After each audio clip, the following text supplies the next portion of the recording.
Exemple, comment réussir son lancement. T'arrives, j'ai fait, je sais pas, plusieurs, je sais pas combien d'euros sur le marché, je sais pas combien, voilà, peu importe. Voici les stratégies que j'ai utilisées pour 7 euros. Vraiment, rien du tout. C'est une bouchée de pain. Et en fait, le seul objectif de ça, c'est même pas d'être rentable, c'est de faire de la génération de leads. Donc, tu vas avoir de la génération de leads de gens qui sont intéressés pour faire un lancement. Donc, des gens qui ont une audience. Comment maximiser son lancement, et boum. Donc, c'est des gens qui ont quasiment comme ton ICP.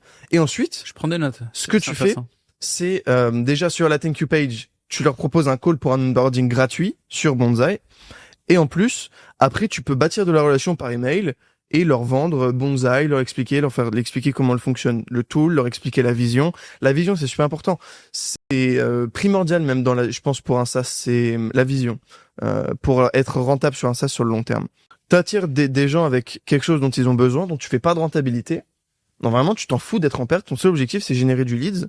Et ensuite, si tu veux leur vendre des produits supplémentaires plus chers, comme du high ticket, et dans le high ticket, tu les fais utiliser ta Bonzai, et sur le high ticket, là, t'es rentable. Mais surtout, là où t'es ultra rentable, c'est parce que eux, ils créent du product dessus. Tu veux ce qui fait Yomi avec Minea. C'est-à-dire que il va te dire, voici ma format dropshipping, et dans la format dropshipping, il va dire, hey, Minea, c'est trop important pour réussir en dropshipping.